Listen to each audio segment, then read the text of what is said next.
अभिनेत्री म्हणून as such व्हायचं नव्हतं. म्हणजे मला प्राण्यांची डॉक्टर व्हायचं होतं. एका वेळेस मी 12 ते 13 मोदक खाऊ शकते. मी कधी अभिनय कुठे शिकले नाही. मलाही एक्सप्लोअर करायचं होतं की मी अभिनय क्षेत्रात कितपत कार्य करू शकते. It's a big responsibility to wear that uniform. जे स्टार्स माझ्या खांद्यावर आहेत ते त्या भूमिकेसाठी आलेत, ते मी कमवलेले नाही. Hi hello welcome. मी तेजल चौकेकर खोत लोकशाही मिरर या नवीन एपिसोडमध्ये तुम्हा सगळ्यांचं मनापासून स्वागत करते. आज मिररमध्ये माझ्यासोबत गप्पा मारण्यासाठी एक खास अभिनेत्री आलेली आहे, जिच्या स्मिता हास्याने आणि अभिनयाने प्रेक्षकांची मनं जिंकलेत. अर्थातच आपल्या सगळ्यांची लाडकी कलरफुल अभिनेत्री पूजा सावंत आज आपल्यासोबत आहे. पूजा, लोकशाही मिररमध्ये खूप खूप स्वागत. थँक्यू ते. कशी आहेस? मी मस्त, पण I must compliment you right now. तू खूप सुंदर दिसते थँक्यू. आणि you are wearing my favourite colour and my favourite outfit. म्हणजे मी सगळ्यात जास्त कम्फर्टेबल साडीमध्ये. आय लव्ह साडीज आणि खूप छान साडी आहे. Thank you. So let me compliment you first. Thank you. Pooja, आम्हाला माहिती आहे तुला साडी नेसायला फार आवडते आणि म्हणूनच सहानी या ब्रँडकडून तुला एक सुंदर साडी रिसीव्ह झालेली आहे आणि तिने तुझ्यासाठी एक छान अशी साडी पाठवली हाऊ आहे. स्वीट. तुला नक्की आवडेल आणि त्यासोबतच एक note thank you so much. This is so beautiful. Thank you. I love sari. Yes right. आणि तुला ही नोट पण पाठवली. How sweet. Thank you Sahani. I will definitely visit your shop as well very soon. Thank you. ही सुंदर साडी जी मी नेसलेली आहे ही मला सहानी या ब्रँडकडून रिसीव्ह झालेली आहे आमच्या स्पेशल शोसाठी. आणि खरं तर तिचा शॉप आहे बँड्राला. गेली 2.5 वर्ष ती हा शॉप चालू करते आणि तिच्याकडे खूप सुंदर अशा डिझायनर साड्या मिळतात आणि तिच्या साड्यांचं कलेक्शन देखील खूप सुंदर असतं. खरं तर वैविध्यतेने नटलेलं तिचे साडीचं सौंदर्य आपल्याला पाहायला मिळतं, कारण तिच्याकडे खूप छान डिझायनर साड्या आपल्याला अवेलेबल आहेत आणि तिच्या साड्या भारतभर आपल्याला पाहायला मिळतील, रिसीव्ह देखील होतील. फ्री शिपिंग आहे आणि खाली दिलेल्या कॉन्टॅक्ट नंबरवर तुम्ही संपर्क साधा आणि साड्या घ्या आणि तुमचा दिवस खास करा. पूजा, सगळ्यात पहिला प्रश्न म्हणजे बॅक टू बॅक सिनेमे येत आहेत, मस्त छान चालू आहे सगळं. कसं स्वतःला बूस्ट करतेस? प्रत्येक वेगवेगळ्या भूमिका प्रेक्षकांच्या समोर येत आहेत, वेगवेगळे कलाकार, वेगवेगळी माणसं भेटत आहेत. कसं वाटतंय? नाही, तू खूप करेक्ट प्रश्न विचारलास तेजल. मी स्वतःला बूस्ट कशी करते? मला असं वाटतं आपणच आपले असतो. म्हणजे आजूबाजूला आपली फॅमिली आहे, आपले फ्रेंड्स आहेत, सगळ्या गोष्टी आहेत, पण तो एक क्षण असा येतो ना जिकडे आपल्याला असं वाटतं की अरे हे मी करू शकेन का? त्यावेळेस उत्तर आपणच द्यायचं असतं. सो येस, मी स्वतःला खूप बूस्ट करते. मी स्वतः एनकरेज करते स्वतःला की मी हे करू शकते, करून तर बघूया ना. सो जेव्हा अभिनेत्री व्हायचं ठरवलं, मी तेव्हाच ठरवलं होतं की मला वेगवेगळ्या भूमिका करायच्या आहेत. बरोबर. कारण मी कधी अभिनय कुठे शिकले नाही किंवा मला गॉडफादर ॲज सच कोणी नव्हतं. सो मलाही एक्सप्लोअर करायचं होतं की मी अभिनय क्षेत्रात कितपत कार्य करू शकते किंवा मी कुठल्या भूमिका करू शकते. सो तेव्हाच ठरवलेलं की वेगवेगळ्या भूमिका करायच्या आणि एक कणखर अशी भूमिका नेहमीच मला करायची होती. I always wanted to wear uniform. Yes. आणि मग अनेक वर्ष वाट पाहिल्यानंतर ऑफकोर्स सालबर्डीच्या निमित्तानं मी PI मनोरमा प्रधान हे कॅरेक्टर करते. So yes, I waited. खूप वाट पाहिली आणि मला वाटतं आत्तापर्यंत माझ्या जितक्या व्यक्तिरेखा आहेत ना, ह्या वेगवेगळ्या पठडीतल्या मी मुद्दामूनच चूज केल्या आहेत, कारण का एकाच जॉनरमध्ये मला अडकायचं नव्हतं. निश्चितच. पूजा, आत्तापर्यंत तुझ्या असं जॉली अभिनेत्री म्हणून किंवा स्वीट गोड अशी अभिनेत्री म्हणून आम्ही पाहिलेलीच आहे. मात्र आता ही जी तू भूमिका साकारतेस ही खरं तर जबाबदारीची भूमिका आहे. ती एक वर्दी आपल्या अंगावर असणार आहे. पोलीस अधिकारी म्हणून तू ही भूमिका साकारणार आहेस सालबर्डीच्या निमित्ताने. किती चॅलेंजिंग आहे या सगळ्या गोष्टी? मुळात ना, पोलीस अधिकाऱ्याचं जीवनच खूप चॅलेंजिंग आहे. आपण बघतो कशा पद्धतीने यार आपलं संरक्षण करत असतात सगळेच जे डिफेन्समध्ये आहेत. I am talking about everybody. म्हणजे आपण आपल्या सणांमध्ये छान कुटुंबासोबत बाहेर फिरत असतो, पण आपलं संरक्षण करण्यासाठी ते त्यांच्या घरचा गणपती सोडून तिकडे ड्युटीला असतात. आणि अशी अनेक उदाहरणं आहेत अगं. सो मला नेहमीच आदर होता युनिफॉर्मसाठी. आणि जेव्हा पहिल्यांदा या भूमिकेसाठी युनिफॉर्म माझ्या वॅनिटीत आला तेव्हा ना मी खुश होते, कारण का मी आता पोलीस ऑफिसर करणार. पण थोडीशी भीती वाटली मला तेजल, कारण it's a big responsibility to wear that uniform. जे स्टार्स माझ्या खांद्यावर आहेत ते त्या भूमिकेसाठी आलेत, ते मी कमवलेले नाही आहेत. पण ते मला कसं चित्रपटात दाखवायचं आहे, माझ्याकडून कुठली चूक नाही झाली, माझ्याकडून कुठली चूक नाही घडता कामा, म्हणून मी सगळे प्रोटोकॉल्स त्यांचे जाणून घेतले. मी बऱ्याच जणांना भेटले की कसं असतं, काय असतं. आणि त्याच्यानंतर जेव्हा मी तो युनिफॉर्म परिधान केला तर एक खूप मोठी रिस्पॉन्सिबिलिटी आल्यासारखं वाटलं. आणि ते जे काही 20-25 दिवस होते ते मी अगदी मनापासून छान मनोरमा प्रधान म्हणून जगली. मात्र या निमित्ताने पोलिसांची भूमिका साकारणार आहेस, तर या निमित्ताने पोलिसांचं मार्गदर्शन घेतलेस, त्यांना स्वतःहून जाऊन भेटलीस? ॲब्सोल्युटली. मी रिअल लाईफमधल्या लोकांना भेटले. फार पुस्तकं वाचून त्याच्यातलं ज्ञान घेण्यापेक्षा जे आत्ता खरे पोलीस आहेत, आमच्या फॅमिलीत सुद्धा अनेक आहेत, त्यांना जाऊन भेटले, त्यांच्याकडून काही केसेस जाणून घेतल्या. बापरे. तुम्ही ही केस कशी सॉल्व्ह केली. तर या सगळ्या गोष्टींना मी खूप जवळून अनुभवलं आणि हा माझा अभ्यास होता या कॅरेक्टरसाठी आणि वा. त्याने खूप हेल्प झाली मला. कारण एखाद्या भूमिकेसाठी अभ्यास करणं देखील तितकंच महत्त्वाचं असतं की आपल्या पुढे बाजूला ते वलय असतं अभिनयाचं. सो त्यामुळे ही भूमिका तुझ्यासाठी खरंच खूप जबाबदारीची आहे पूजा, आणि तू Yes. नक्कीच पेलशील. Thank you, प्रत्येक भूमिकेत आम्हाला तू खूप आवडतेस. थँक्यू. बरं, आता ऑस्ट्रेलियावरून परत आली आहेस, छान कमबॅक झालेला आहे तुझा. Yeah. मधल्या पिरियडमध्ये तू ऑस्ट्रेलियाला होतीस लग्नानंतर. Yes. सो कसं वाटतंय, म्हणजे ऑस्ट्रेलियाचं जीवन कसं होतं, तिथले दैनंदिन जीवन कसं असायचं, तिथलं रुटीन कसं असायचं, हे जाणून घ्यायला खूप आवडेल आम्हाला. Sure. Tejal, I will not say come back, कारण मी चित्रपटसृष्टी सोडून कधीच गेले नाही, जाणार नाही, होणारही नाही ते. पण मला असं वाटतं की एक वेगळा फेज आयुष्याचा सुरू झाला होता आणि त्यासाठी ही वेळ देणं फार गरजेचं आहे आणि ते मला नेहमीच हवं होतं. आत्तापर्यंत मी कुठलंही सिरियल केली नाही किंवा मी नाटक केलं नाही, कारण का त्याची कमिटमेंट खूप मोठी असते आणि त्यामुळे मला मग माझ्या कुटुंबाला वेळ देता येणार नाही. माझे जे प्राणी आहेत, मी जे काही सोशल वर्क करते, त्या सगळ्याला वेळ देता येणार नाही आणि म्हणून पर्पजली मी सिनेमा नेहमी करत राहिले. सिरियलकडे मला वेळ नाही देता आला त्यामुळे. पण ऑफकोर्स मला पर्सनल लाईफ पण फारच इम्पॉर्टंट आहे आणि मला प्रोफेशनल आणि पर्सनलमध्ये बॅलन्स करायला आवडतं आणि आत्तापर्यंत टचवूड मी करत आले आहे. सो या, इट्स ब्युटिफुल. इवन तिथलं लाईफही खूप छान आहे. कसं असायचं रुटीन तिथे? सिम्पल रुटीन की इथे जे माझ्या आईचं रुटीन आहे ते तिथे माझं झालं. काय मिस करायचीस ऑस्ट्रेलियाला गेल्यावर? इथलं काय मिस करायची? एव्हरीथिंग तेजल. एकतर आपण स्वतःच्या देशापासून लांब आहोत. मला भारतात राहायला इतकं आवडतं, मला मुंबईत राहायला इतकं आवडतं. इथे आपली माणसं आहेत, इथे हवी ती गोष्ट दुसऱ्या मिनिटाला तुमच्या समोर असते. अगदी अनोळखी माणूससुद्धा तुमच्या मदतीला जो काही धावून येतो या शहरात, या देशात. भारताचं मॅजिकच वेगळं आहे. त्यामुळे ऑस्ट्रेलियात जाऊन मी काय मिस करते, तर मी सगळंच मिस करते. अर्थात my husband is there, so that's the only beautiful thing there की मी तिथे राहू शकते, कारण का ही इज देअर. पण अदरवाईज येस, मी सगळंच मिस करते. पण आता लॉंग डिस्टन्स रिलेशनशिप आहे, काय कुठली गोष्ट जास्त मेजरली मिस करते सिद्धेश सोबतची? मला वेळ नाही देता येते त्याला आणि त्याचा असं प्रोफेशन आहे की त्याला सुट्ट्या फार मिळत नाहीत. सो प्रवास जास्त मीच करते, पण बॅलन्स करतोय, आम्ही दोघंही करतोय. We both are trying. तर सिद्धेशने तुझा आत्ता जो रिलीज झाला तो सिनेमा पाहिला, किंवा त्याच्या आधी कोणत्या सिनेमा पाहिला, त्यांनी अशी कॉम्प्लिमेंट दिली किंवा एखादा सल्ला दिलाय तुला काही छान? त्याने माझे फार सिनेमे नाही पाहिले आहेत. त्याने माझा दगडी चाळ पाहिला आहे, दगडी चाळ 2 पाहिला आहे. आय थिंक त्याने बोनसही पाहिला आहे. बट आता नेमकं ह्या चित्रपटाच्या रिलीजच्या वेळेस तो भारतात नाही आहे, मे बी नंतर बघेल तो. सो जे चित्रपट पाहायचे ते पाहिलेत.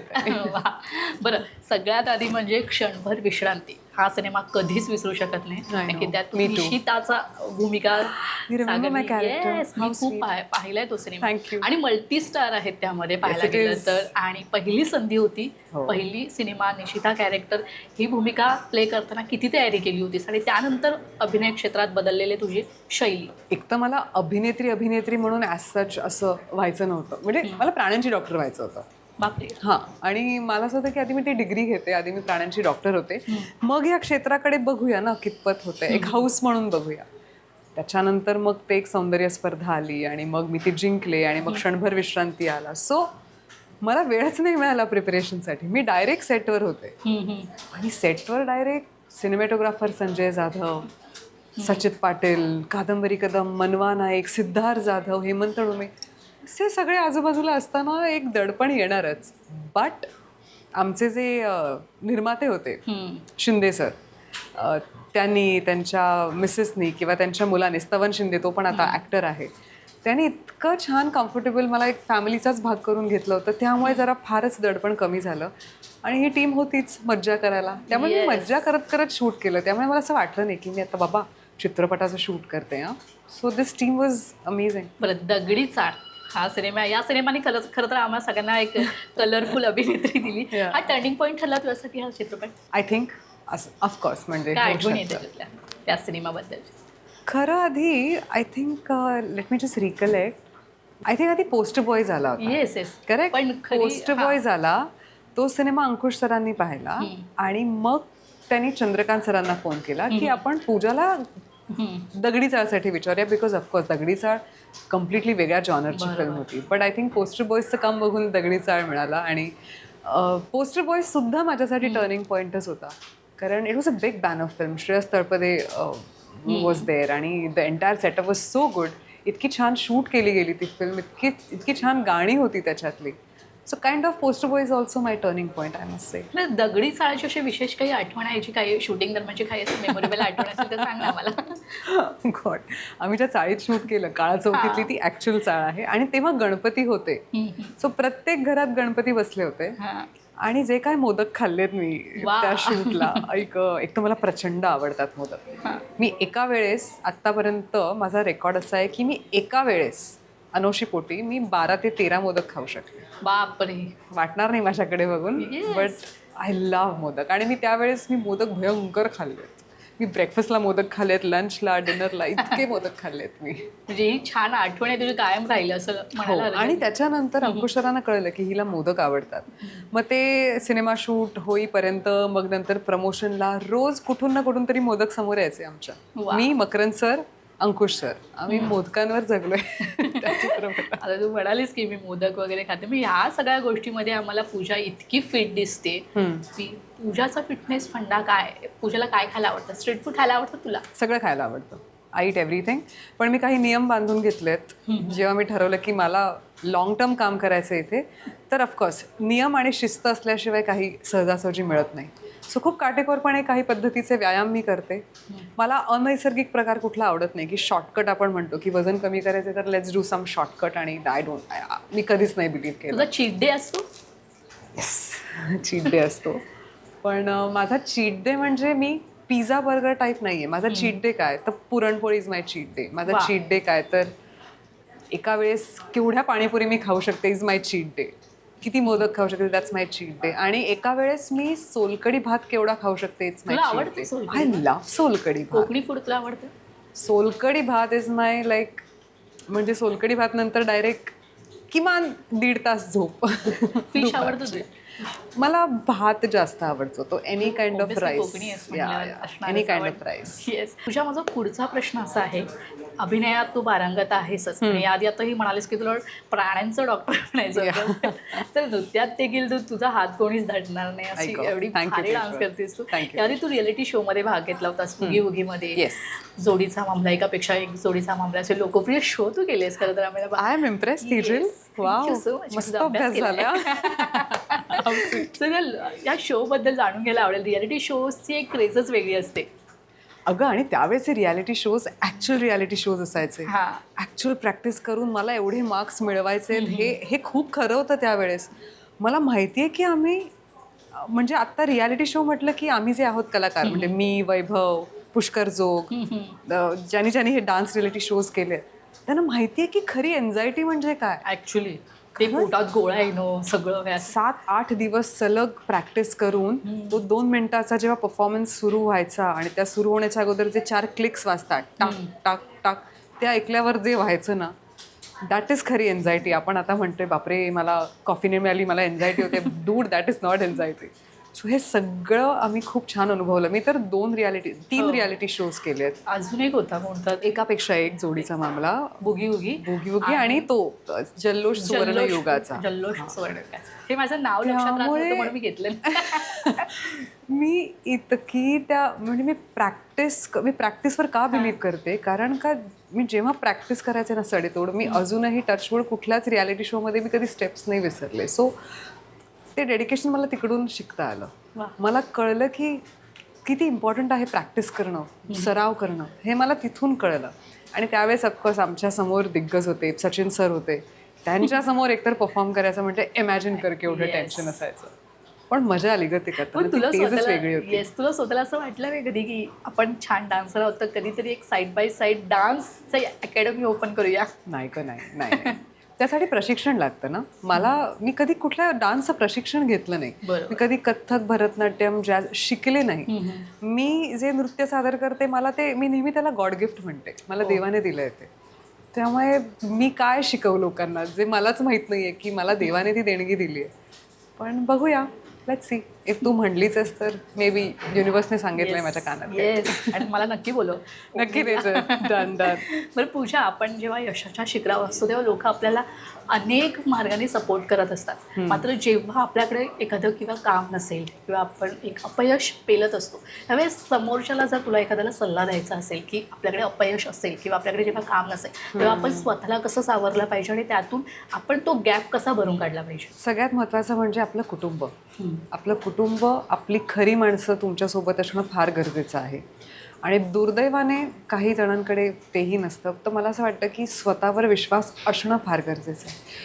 कधीच गिवअप न करणं हे पण खूप गरजेचं आहे. कारण ही फेज पण निघून जाईल असं एक जर मनाला आपण सांगितलं ना तर आपण बरोबर सर्व्हाइव्ह करू शकतो ते. आणि आज नाही, उद्या नाही, काही महिन्यांनी नाही, पण काही वर्षांनी तर तुमची वेळ येईलच ना. नक्कीच. आणि देव ती वेळ प्रत्येकाला देतो. तुम्ही जर त्याच्यावर पूर्ण विश्वास ठेवला, जी काही एक ताकद आहे संपूर्ण जगात, एक एनर्जी आपण म्हणतो, तुम्ही एखाद्या देवाला जर फॉलो करत असाल, एका शक्तीला फॉलो करत असाल, तर टाका ना पूर्ण विश्वास तिच्यावर. ती नाही तुम्हाला फेल करणार. मे बी तुमची ती परीक्षा घेत असेल. सो मी स्वतःला हे नेहमी समजते की हा मला कुटुंबाचा आधार आहे, मला माझ्या मित्रमंडळींचा आधार आहे, माझ्या कझन्सचा मला खूप मोठा आधार आहे. पण त्याच्या पलीकडे जाऊन जेव्हा मी ते संकट स्वतः फेस करते तेव्हा माझ्या मागे ती माझी शक्तीच उभी असते. निश्चित. आपण त्या शक्तीला काही नाव देऊया. आपण आपलं कुलदैवत म्हणूया, आपण देव म्हणूया, आपण युनिव्हर्स म्हणूया, जी कुठली शक्ती तुम्ही ज्या शक्तीला मानता येते तीच उभी असते तुमच्यासोबत. खरं तर तू खूप छान ही उपमा दिलीस आणि आम्ही पाहिलंय तुझं आणि तुझ्या बहिणीचा बॉन्ड खूप मस्त आहे. आणि ती सुद्धा छान डान्स करते. ती सुद्धा खूप सोशल मीडियावर चांगली ऍक्टिव्ह आहे. ती उलट जास्त ऍक्टिव्ह आहे, मला नाही जमत एवढं. तिचा नुकताच एक व्हिडिओ तिने आता टाकला होता ब्लॅक ड्रेसवरचा. खूप छान होता. Yes, right. खूप छान. तुमच्या बॉन्डिंग बद्दल सांग ना. तुम्ही एकमेकांच्या किती क्लोज आहात? आम्ही तिघं भावंड ऍक्च्युली. मी, बहीण आणि भाऊ. आणि रुची आणि माझ्यात अंतर फक्त 3 वर्ष असल्यामुळे बहीण असं नातं नाही आहे. It's more of a best friend. आणि या बेस्ट फ्रेंड एकमेकांच्या पाठीशी नो मॅटर वॉट उभ्या असतात. बरोबर. म्हणजे रुचा माझ्यासाठी इतका मोठा सपोर्ट आहे, मी तुला काय सांगू. कारण ज्या वेळेस माझाही माझ्यावरचा विश्वास उडून जातो जेव्हा की नाही मला हे जमणारच नाही, तेव्हा एक पाठीवरून जो हात असतो की थांब, उभी राहा, तुला जमणार, करून बघ, तो हात बहिणीचा असतो. आणि भाऊ पण, श्रेयस, माझ्याहून लहान आहे तो फार. पण जेव्हा लहान भावाकडून कधी येतं ना की तू कोण आहेस एकदा विचार कर, तू आत्तापर्यंत काय केलंयस हे विचार कर आणि गो हेड दिदी आम्ही आहोत, हे जेव्हा लहान भावाकडून येतं ना, यू हॅव नो आयडिया त्यात केवढी ताकद असते माहितीये तेजल. ऍक्च्युली काय की मला सुद्धा एक लहान भाऊ आहे. एक्झॅक्टली. आपल्याला जेव्हा आपला भाऊ सांगतो की दीदी तू हे कर, त्या शब्दातच खूप मोठी ताकद असते आणि खूप भन्नाटच ताकद असते. म्हणजे आपण मोठ्या बहिणी म्हणून आहोतच त्यांच्या मागे, पण ते आपला सगळ्यात मोठा आधार आहे ऍक्च्युली. त्यामुळे या बॉन्ड इज गुड. तुम्ही दोघींचे मेकअप, कपडे असं काही शेअर करता? कपडे तर नसतील करत, पण मेकअप करता? सो द थिंग इज, ती जे काही कपडे ऑर्डर करते बऱ्याचदा तिला ते फिट होत नाही, टाईट होतात आणि मग ते माझ्याकडे येतात.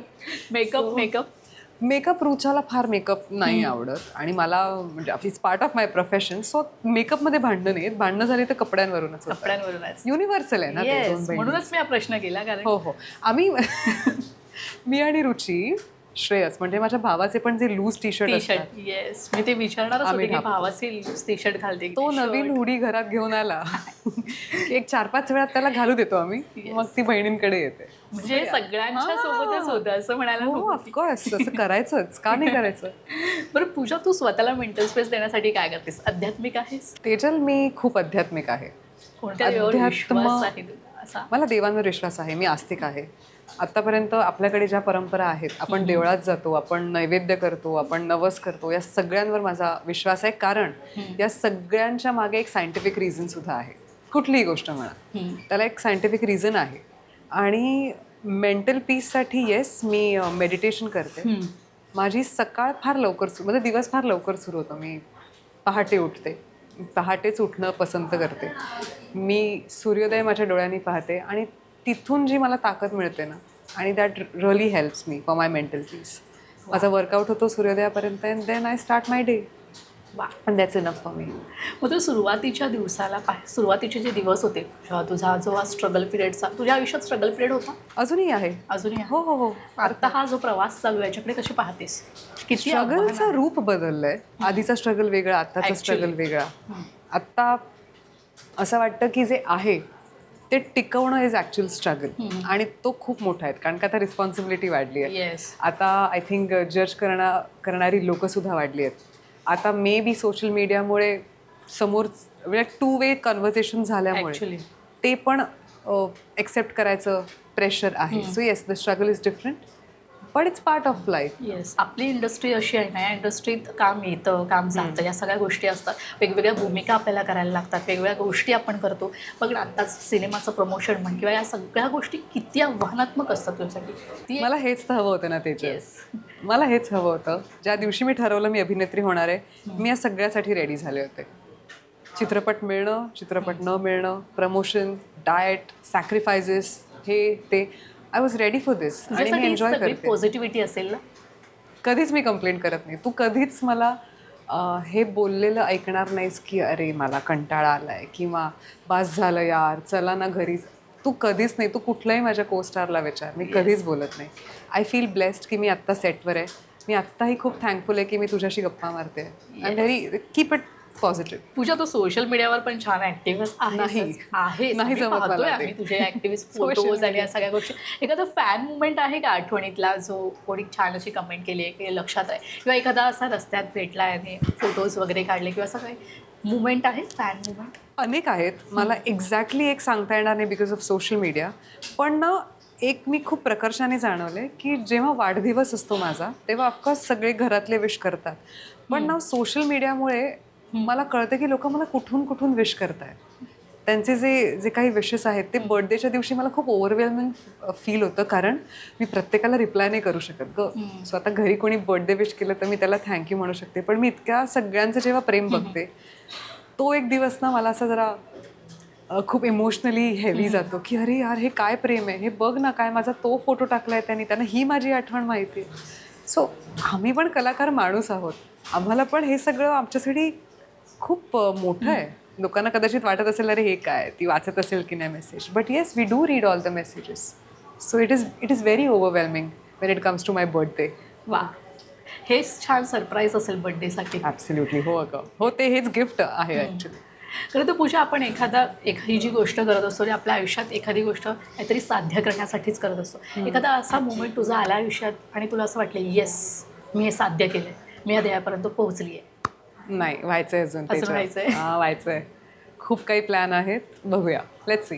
बरं तुझ्या आता प्लॅन्स आम्हाला सांगू नकोस. मात्र आता तुझी जी बकेट लिस्ट आहे ती एक एक टीक होत चाललेली आहे. एक झालीच आता सालबर्डीच्या निमित्ताने.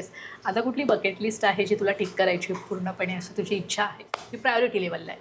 प्रायोरिटी. ओके. सो मला युनिफॉर्म डिफेन्सचा घालायचा होता तो झाला. Yes. माय नेक्स्ट इज मला एखादी ऐतिहासिक भूमिका करायची. वा.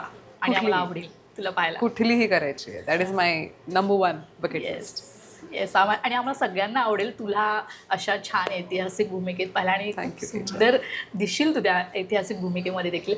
आणि पूजा तू इथे आलीस, खूप छान गप्पा मारल्यास, मोकळ्यापणाने बोललीस त्यासाठी खूप खूप धन्यवाद. थँक्यू तेजल. थँक्यू. तर लोकशाही मिरर या विशेष कार्यक्रमात वेळ झाली आता इथेच थांबायची. पुन्हा भेटूया नवीन कलाकारासहित. तोपर्यंत तुम्ही कुठेही जाऊ नका. पाहत रहा लोकशाही मराठी.